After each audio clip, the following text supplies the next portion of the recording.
నమస్కారం వార్తలకు స్వాగతం. ముందుగా ముఖ్యాంశాలు.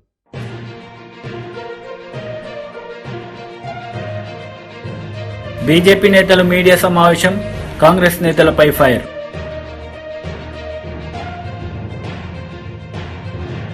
టీడీపీ నేతలు మీడియా సమావేశం, వైఎస్ఆర్సీపీపై ఫైర్.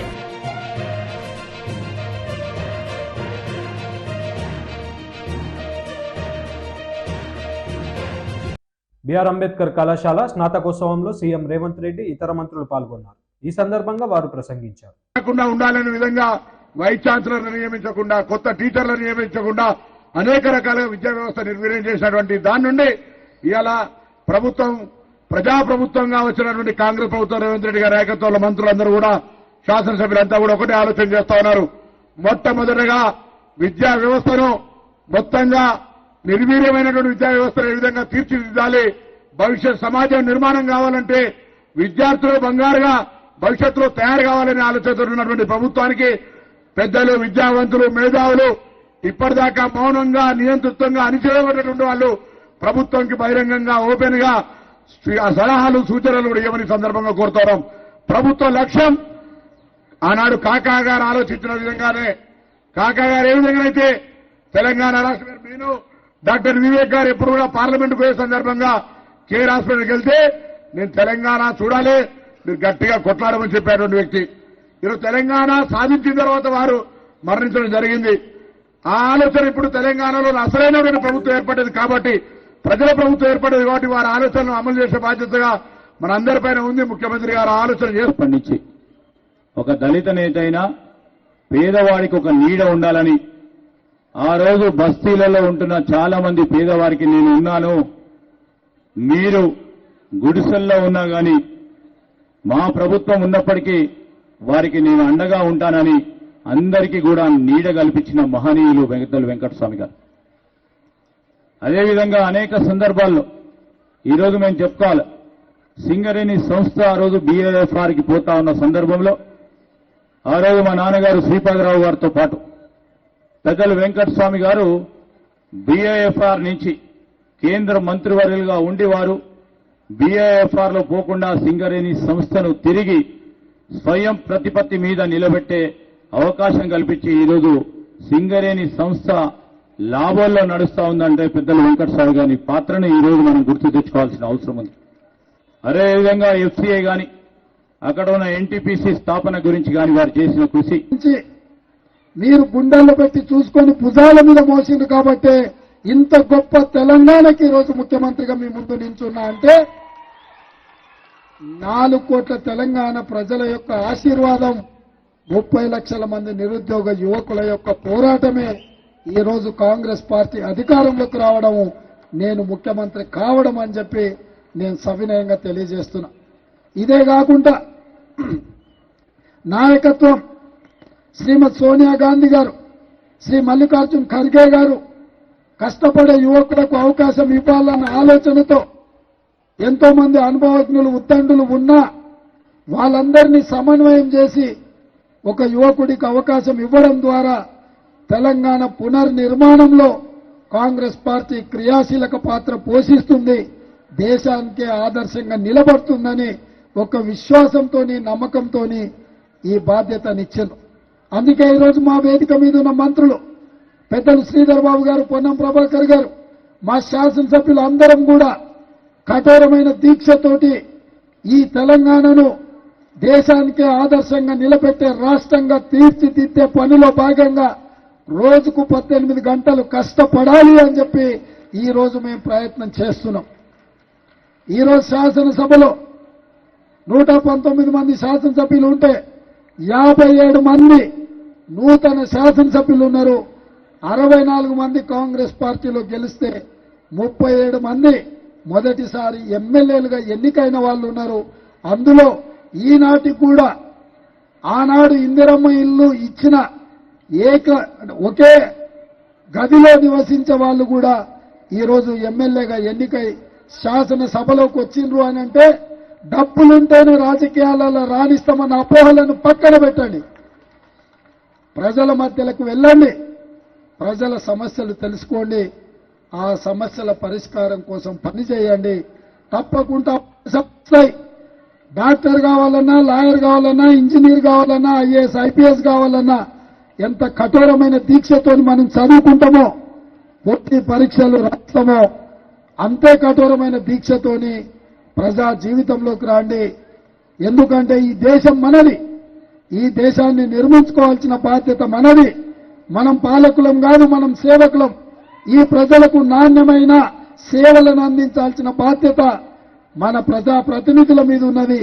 ఈ వ్యవస్థను ప్రక్షాళన చేయాలన్నా, ఈ వ్యవస్థతోని ఒక మంచి పరిపాలన అందించాలి అనంటే బడుగు బలహీన దళిత గిరిజన మైనారిటీ మహిళల యొక్క ప్రాతినిధ్యం పెరగాలి.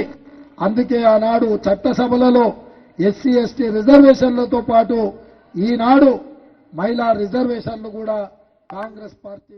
వ్యవసాయ శాఖ మంత్రి పేర్ని నాని మీడియా సమావేశం నిర్వహించారు. ఈ సందర్భంగా పలు అంశాలపై ఆయన మాట్లాడారు. ఆలకిస్తూ సమస్యల పరిష్కారానికి మదిలోనే ఆలోచన చేస్తూ ప్రజల్లో మమేకం అవుతూ ముందుకు సాగుతుంటారు. ఏంటి అంటే ఇది చూస్తే ఈ యువకులం అని మొదలుపెట్టిన ఈ యాత్ర బహిరంగ సభ ఉన్న చోట సభ పెడతాం, జనాన్ని పోగేయటం, డబ్బులు ఉన్నాయి పాపపు సొమ్ములు, జనాన్ని పోగేయటం, జగన్మోహన్ రెడ్డి గారిని బూతులు తిడతాం, మళ్ళీ అక్కడి నుంచి పరిగెడతాం. ఈయనేమో యువగలం అంట, ఈయనేమో నవయువకుడు అంట. సాయంత్రం 5 అయితే కానీ బస్సులోంచి బయటికి రాడంట. ఇక పగలు కానీ ఎండలో కానీ నడిచేది లేదు. సాయంత్రం సూర్యుడు దిగిపోయిన తర్వాత ఈయన లెగుస్తాడు. ఆ బస్సులోంచి అక్కడి నుంచి సాయంత్రం 5 తర్వాత బయటకు వచ్చి ఏంటంటే మనకి ఏదైనా వీడియో కానీ లేకపోతే యూట్యూబ్లో కానీ ఫాస్ట్ ఫార్వర్డ్ చేస్తే పరిగెడతా ఉంటారు. ఎక్కడున్నాడండి అంటే అప్పుడండి బయలుదేరాడు, బస్ దిగి బయలుదేరాడండి, పడమటి సెంటర్లో ఉన్నాడండి అంటారు కాసేపు. మళ్ళీ రాత్రి 10ంటికి ఎక్కడున్నాడంటే ఏలూరు దగ్గర ఉన్నాడండి అంటాడు. ఇదేంటే ఇక అప్పుడే పడమటి అన్నారు, 5ంటికి అప్పుడే ఏలూరు ఏంటే, ఏంటి ఏం చేస్తున్నాడు అసలు, పాదయాత్ర మనుషులతో మాట్లాడుతున్నాడా ఏంటి, ఏం చేస్తున్నాడంటే అర్థం కాని పరిస్థితి. తెల్లారేపటికి అక్కడ మామూలుగా ఏలూరు వెళ్ళిపోయి పడుకున్నాడు అంటారు. పొద్దున్నే అంటే ఏలూరులో పడుకుని పొద్దున్న లేచి నడుస్తున్నా అంటే ఇక నడవడం. సాయంత్రం 5ంటికి ఏలూరులో బహిరంగ సభ. అంటే చంద్రబాబు నాయుడు గారు అబ్బాయి పనికి రావట్లేదు అని చెప్పి అందరూ అంటున్నారు. కాబట్టి ఈయన ఆ మొదలెట్టిన యువగళం 4000 కిలోమీటర్లు 400 రోజులు అన్నారు. 4000 కిలోమీటర్లు 400 రోజులు అన్నారు. ఈ తీరా చూస్తే అదంతా జంపింగ్ జపాంగ్ యాత్ర. అది పాదయాత్ర కాదు, అది జంపింగ్ జపాంగ్ యాత్ర. ఇక్కడ ఉంటాడు, ఎక్కడి నుంచి అక్కడ ఉంటాడు, అక్కడి నుంచి అక్కడ ఉంటాడు, ఉరుక్కుంటా పరుగు. మనకు అర్థం కాదు ఏంటంటే ఇక్కడున్నాడు, సాయంత్రం చీకటి పడేప్పుడు ఇక్కడున్నాడు, మళ్ళీ పొద్దున్న లేచేప్పటికంటే ఆ ఊళ్ళో ఉన్నాడు అనే పరిస్థితి. ఈ రకమైనటువంటి జంపింగ్ జపాంగ్ యాత్ర అసలు దీంట్లో ఏంటంటే యువగళం మొదలెట్టి పాపం వాళ్ళ నందమూరి తారక రామారావు గారు మనవడు ఒక ఆయన వచ్చాడు. Janasena PAC chairman Nadendla Manohar media సమావేశం నిర్వహించారు. ఈ సందర్భంగా ఆయన మాట్లాడుతూ రైతు భరోసా కేంద్రాల ద్వారా అన్నదాతకు ఒరిగింది 0 అని మండిపడ్డారు. కింద తీసుకొచ్చి ఈ 4.5 సంవత్సరాల్లో వీళ్ళు చేసింది ఏంటంటే కేవలం 3,200 కట్టారు. 3,200 కట్టి ఒక 3,000 సగంలోనే వదిలేశారు. ఇంకొక 4,500 అసలు పూర్తిగా వ్యవసాయ శాఖ దీన్ని అబాండన్ అంటే వదిలేశారు. వాటి గురించి పట్టించుకోవడం లేదు. ఇవి కేవలం పేపర్ పైనే ఉన్నాయి ఈ రైతు భరోసా కేంద్రాలు. అంటే ఎంత నష్టం జరిగింది, ఏ విధంగా ఒక వ్యవసాయ రంగం మన దేశంలోనే ఈ రోజుకి కూడా మన రాష్ట్రంలో ప్రత్యేకంగా ఎక్కువ శాతం ఉపాధి కల్పించే రంగం ఇది. ఇటువంటి రంగాన్ని కూడా వీళ్ళు ఏ విధంగా నష్టం కలిగించే విధంగా కొన్ని విధానాలు తీసుకొచ్చి రైతన్నకి ఇబ్బంది పెట్టే విధంగా చేశారో మీ అందరికీ అర్థం అవ్వాలి. బడ్జెట్ ప్రవేశపెట్టినప్పుడు మంత్రి గారు శాసనసభలో అన్నారు, అన్నదాతకు మట్టికి ఉన్న అనుబంధాన్ని శిరస్సు వహించి అభివాదం తెలిపే ప్రభుత్వం మాది అన్నారు.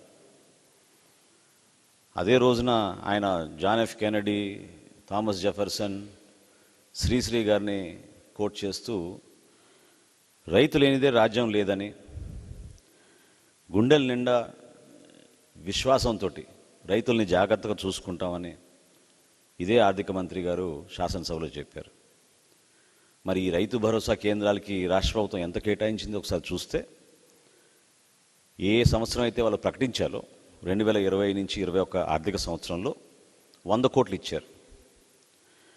2021 నుంచి 2022 వరకు బడ్జెట్కి అలొకేషన్ ఎంత ఇచ్చారో కూడా ఎవరు తెలియదు అసలు, దానికి వివరాలు లేవు. 2022-23లో 18 కోట్ల రూపాయలు ఇచ్చారు. ఈ సంవత్సరం 2023-24లో 40 కోట్ల 46 లక్షల రూపాయలు ఇది బడ్జెట్ అలొకేషన్. అంటే ఇప్పటి వరకు మీరు ఎంత ఖర్చు పెట్టి ఎంత ఇది చేశారండి? 156 కోట్ల రూపాయలు మీరు ఈ 5 సంవత్సరాల్లో ఈ రైతు భరోసా కేంద్రాలకు ఇచ్చి అన్నదాత గురించి ఈ విధంగా మీరు శాసనసభలో మాట్లాడి ఎంత మోసం చేశారో ఈ రోజున క్షేత్రస్థాయిలో పర్యటిస్తే మీకు అర్థమవుతుంది. చాలా రైతు భరోసా కేంద్రాలు అద్దెకి తీసుకున్నారు. క్షేత్రస్థాయిలో నేను పర్యటించి నేను చెప్తున్నాను వాస్తవాలు. సంవత్సరం నుంచి అద్దె చెల్లించలేదు. రైతు భరోసా కేంద్రాలకి ఇవ్వాల్సిన అద్దె రాష్ట్ర ప్రభుత్వం నుంచి అక్కడ స్థానికంగా ఉన్న యాజమాన్యాలకి ఇబ్బంది కలిగే విధంగా ఈ రోజు వరకు కూడా వాళ్ళకి అద్దె ఇవ్వలేదు. ఫ్రస్ట్రేషన్లో పాపం చాలామంది తలాలు వేసేసారు లాభం లేదని. ప్రతి రైతు భరోసా కేంద్రంలో కనీసం 5 ఎంప్లాయీస్ ఉంటారని వీళ్ళు చెప్పారు. ఈరోజు ఎంతమంది ఉన్నారండి? ఒక్కరు, కేవలం ఒకే ఒక ఎంప్లాయీని వీళ్ళు పెట్టారు.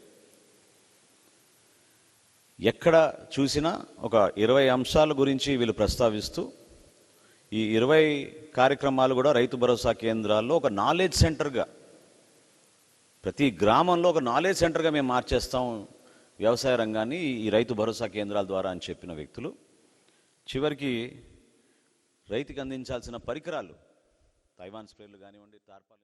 విద్యాశాఖ మంత్రి బొత్స సత్యనారాయణ మీడియా సమావేశం నిర్వహించారు. ఈ సందర్భంగా పలు అంశాలపై ఆయన మాట్లాడారు.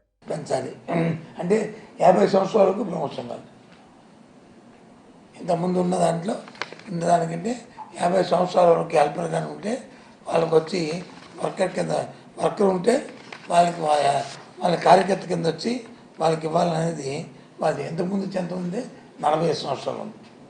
దాన్ని 50 సంవత్సరాలు పెంచుకున్నారు. ప్రభుత్వం వచ్చి పూర్తిగా దాని మీద సానుకూలతోనూ 40 నుంచి 50 సంవత్సరాలు పెంచడానికి మాకేమీ అభ్యంతరం లేదు. 100% పిలుస్తాము. అలాగే వర్కర్స్ ఎవరు ఉన్నారు క్వాలిఫైడ్ ఉంటారు, అంటే దానికి మినిమం 10th క్లాస్ ఏదో చదవాలని ఉంది. దాంతోపాటు ఆ ఊరు కోడలై ఉండాలని ఉంది. ఏదో సమ్ నామ్స్ ఉన్నాయి. ఆ నామ్స్ ప్రకారం ఉంటే మాత్రం డెఫినెట్గా ప్రమోషన్ ఇస్తాము, దానికే ఇబ్బంది లేదనే విషయాన్ని వాళ్ళకి చెప్పడం జరిగింది. ఇక 6వది, సర్వీస్లో ఉండి చనిపోయిన అంగన్వాడీ కార్యకర్త హెల్పర్ కుటుంబానికి చనిపోతే, సర్వీస్లో ఉండి చనిపోతే, అంటే ప్రభుత్వ ఉద్యోగులు ఇస్తాం కదా మనం, ఆ రకంగా ఇవ్వాలి. బీమా కూడా అమలు, బీమా 100% అమలు చేస్తాము, ఇబ్బంది ఏం లేదు. ఏదైతే చనిపోయిన వాళ్ళు ఏందో అదే గవర్నమెంట్ ఎంప్లాయీకి ఉంది కానీ అవుట్ సోర్సింగ్ లేదు. కానీ దీన్ని కూడా పరిశీలిస్తాము. బీమా సౌకర్యాన్ని మాత్రం 100% చేస్తాము. ఏదైతే చనిపోయిన కుటుంబంకి ఉన్న మానవతా దృక్పథంతో దీన్ని ముఖ్యమంత్రితో మాట్లాడి ఈ అంశం మీద ఒక ప్రత్యేకమైన డెసిషన్ తీసుకొని దీన్ని చేద్దామని, దీన్ని ఆలోచన చేద్దామని చెప్పి అది కూడా వారు చెప్పడం జరిగింది. 7వ అంశానికి వస్తే, ప్రభుత్వ ఉద్యోగులు మాది రిటైర్మెంట్ వయస్సు 62 సంవత్సరాలు పెంచాలి, మెడికల్ లీవ్ సౌకర్యం ఇవ్వాలి. 62 సంవత్సరాలకి ఏ విధంగా ఇబ్బంది లేదు, 62 సంవత్సరాలు పెంచుతామని చెప్పాము. దానికి కూడా ఆమోదించాలని చెప్పాము వాడికి. అలాగే మెడికల్ లీవ్ కూడా ఎగ్జామ్ చేస్తామని చెప్పాము. ఎంతవరకు అది సమంజసం కాదు, అది కూడా దానికి కూడా నువ్వు అని చెప్పలే. 8వ అంశం, వైఎస్ఆర్ సంపూర్ణ పోషణ మెస్సాజీల్ని గ్యాస్ను ప్రభుత్వమే. మాజీ ఎమ్మెల్సీ బుద్ధ వెంకన్న మీడియా సమావేశం నిర్వహించారు. ఈ సందర్భంగా సీఎం జగన్పై ఆయన నిప్పులు చెరిగారు. ఏంటంటే మొన్న ఈ సైకోరెడ్డిది పుట్టినరోజు జరిగింది. సైకోరెడ్డి పుట్టినరోజు జరిగితే ఎవరికయ్యా లాభం అంటే సైకోకే లాభం. ఎందుకు లాభం అంటే 100 కోట్ల రూపాయలు అడ్వర్టైజ్మెంటు ఒక్క ఆంధ్రప్రదేశ్లోనే కాకుండా పక్కన ఉన్నటువంటి తెలంగాణలో సాక్షి పేపర్ ఉంటే అక్కడ కూడా అడ్వర్టైజ్మెంట్. ఎవరి సొమ్ము అది?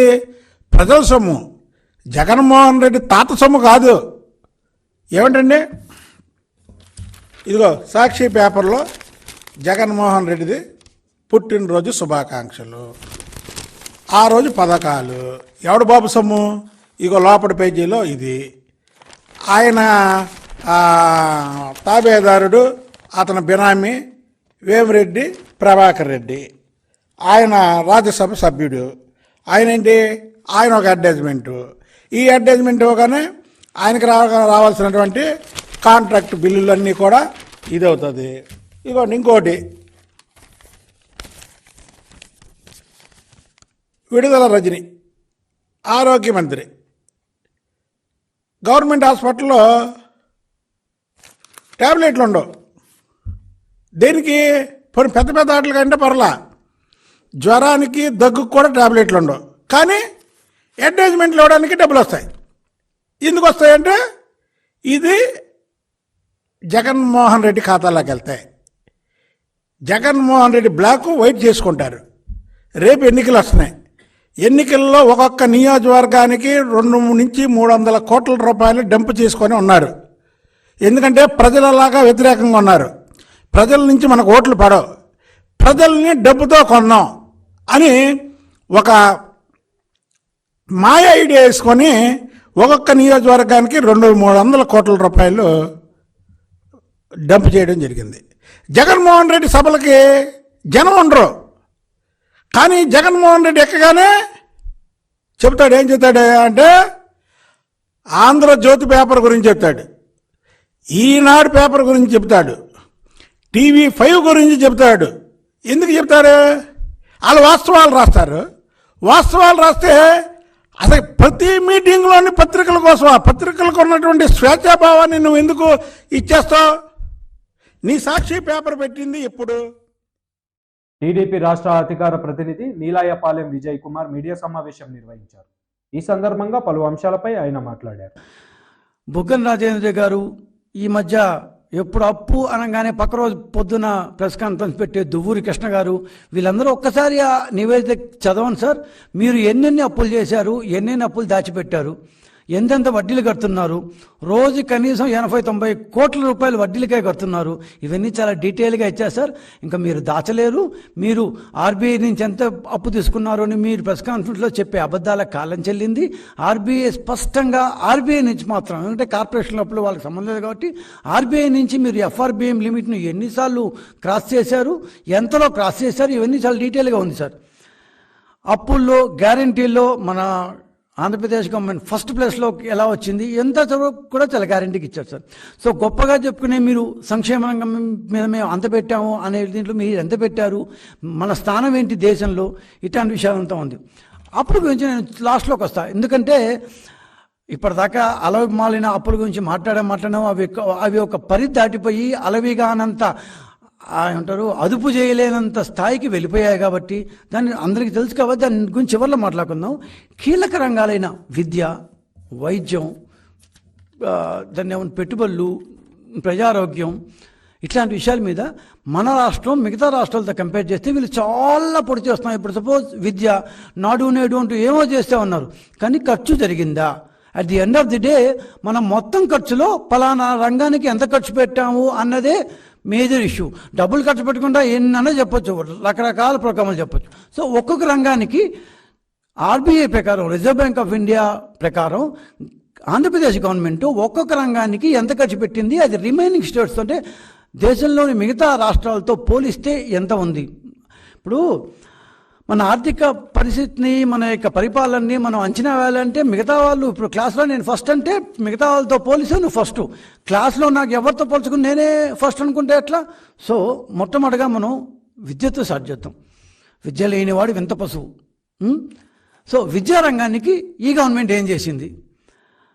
నాడు నేడు, విద్యా దీవెన అంటూ కొత్త మన పాత గత దాదాపు 20 ఏళ్ళుగా ఉన్న ఫీజు రియంబర్స్మెంట్ పథకాన్ని కూడా దానికి పేరు మార్చి నవరత్నాల్లో భాగం అని చెప్తూ పాత పథకాలను కూడా వీళ్ళే నవరత్నాలు మార్చుకునేసి, ప్రోగ్రాం పేర్లు మార్చుకునేసి ఏందేంతో చేసాము, నాడు నేడు నీ రకరకాల పేర్లతో వీళ్ళు మేము విద్యారంగాన్ని అద్భుతాలు సృష్టించాము అని చెప్తున్నారు కదా. మొత్తం ఖర్చులో ఆంధ్రప్రదేశ్ గవర్నమెంట్ సంవత్సరానికి పెడతాం, మొత్తం ఖర్చులో ఈ అన్ని సంవత్సరాలకు కనీసం ఈ సంవత్సరం తీసుకుంటే కేవలం 11.7% మాత్రమే. ఒకవేళ లాస్ట్ ఇయర్ తీసుకున్నా 11.9% మాత్రమే. 100 రూపాయలు. బీజేపీ నేతల మీడియా సమావేశం నిర్వహించారు. ఈ సందర్భంగా పలు అంశాలపై వారు మాట్లాడారు. విద్యుత్తు మీద చర్చ జరిగింది. విద్యుత్తుపై చర్చ కూడా లోతుగా జరగలేదు. వాస్తవాలు శ్వేతపత్రంలో ఉన్నటువంటి ఎక్కడెక్కడ ఏ విషయాలతో స్కాములు జరిగిందో, ఏ విషయాలతో గత పాలకులు అవినీతికి పాల్పడ్డారో శ్వేతపత్రంలో ఎక్కడ కూడా స్పష్టంగా ప్రభుత్వం చెప్పే ప్రయత్నం చేయలేదు. ఈ రాష్ట్ర రాజకీయాల్లో అన్ని రాజకీయ పక్షాల ప్రతినిధులు మాట్లాడినారు. వాస్తవం రాష్ట్ర ప్రజలందరికీ కూడా తెలిసింది. ఎన్నికల సమయంలో కాళేశ్వరం, మేడిగడ్డ, అన్నారం చర్చ ప్రచారంలో విపరీతంగా జరిగింది. 1,00,000 కోట్ల రూపాయల అవినీతి జరిగిందని చెప్పినటువంటి ఈ యొక్క కాళేశ్వరం ఇరిగేషన్ ప్రాజెక్టుల మీద మోడీ గారి ఫోటో లేకపోవడము, దాన్ని భవిష్యత్తులో మీరు చేర్చాలని మేము డిమాండ్ చేస్తా ఉన్నాం. దాంతో పాటు మరి మీరు 100 రోజులు ఆల్రెడీ 15 రోజులు గడిచిపోయింది అనుకుంటా, మీరు మిగతా 4 గ్యారంటీలు ఏదైతే మహిళలకు ఇల్లు లేని వారికి ఇందిరమ్మ ఇల్లు, 4,000 రూపాయల పెన్షన్, రైతులకు ఒకే దఫా 2 లక్షల రుణమాఫీ, ఇవన్నీ మీరు ఇచ్చిన హామీలు ఏవైతే ఉన్నాయో, మరి నిన్న మొన్న జరిగిన ఫైనాన్స్ స్టేటస్ చూపెట్టి ప్రజలకు మీరు ఏం చెప్పదలుచుకున్నారు? తప్పకుండా ఆ స్కీములు మీరు చెప్పిన సమయంలో అమలు చేయాలని మేము డిమాండ్ చేస్తా ఉన్నాం. ఇంకొక విషయం ఏంటంటే, అక్బరుద్దీన్ ఓవైసీ గారు సమయం చిక్కినప్పుడల్లా, అవకాశం దొరికినప్పుడల్లా భారతీయ జనతా పార్టీ పైన అక్కచ్చు కక్కుతా ఉన్నాడు. ఏబీవీపీ అని స్క్రాప్ లో పడేసి టెక్నాలజీతో తీసుకొని భద్రాద్రిలో 3,500 కోట్లు ఎక్స్ట్రా. మళ్ళీ అది ఈరోజు పనికిరాదు. అది రెండోది యాదాద్రిలో సుమారు 10,000 కోట్లు. మళ్ళీ 30 సంవత్సరాల వరకు every year 800 crores for coal, 24,000 కోట్లు. అంటే మొత్తం అందరికి అన్నీ తెలుసు. ఈరోజు దగాపడ్డదంతా తెలంగాణ ప్రజలు, తెలంగాణ యువత. దయచేసి ఈ ఆటలన్నీ కట్టిపెట్టండి. ఇంకా జరిగిన ధ్వంసాన్ని, విధ్వంసాన్ని పూర్తి చేయాలంటే అందరూ, అన్ని పార్టీల వారు ఐకమత్యంగా ఉండి, ఏదైతే 1,400 మంది బిడ్డలు ఆత్మార్పణ చేసుకున్నారో ఈ 6Gలు ఏమంటారు, 6 గ్యారెంటా, 8 గ్యారెంటా, 18 గ్యారెంటా, ముఖ్యంగా ప్రధానంగా తెలంగాణ కోరుకున్నది యువత, ఉద్యోగాలు. దయచేసి ప్రాధాన్యత క్రమంలో ముందు యువతకు ఉద్యోగాలు ఇవ్వండి. ఒక స్పెషల్ వెహికల్స్ టాస్క్ ఫోర్స్ పెట్టండి. ఏదైతే February 1 నాడు మెగా డిఎస్ చేస్తామన్నారో అది వేయండి. మిగతా 2 లక్షల ఉద్యోగాలు ఇమ్మీడియట్లీ విత్ ఇన్ 3 months. వార్తలు ముగించే ముందు ముఖ్యాంశాలు మరోసారి.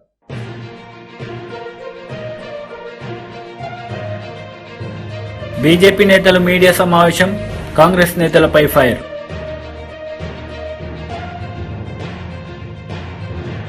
టీడీపీ నేతలు మీడియా సమావేశం, వైఎస్ఆర్సీపీపై ఫైర్.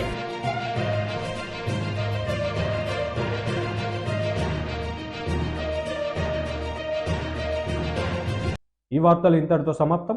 తిరిగి ప్రసారమయ్యే వార్తల్లో మళ్ళీ కలుద్దాం. అంతవరకు సెలవు. నమస్తే.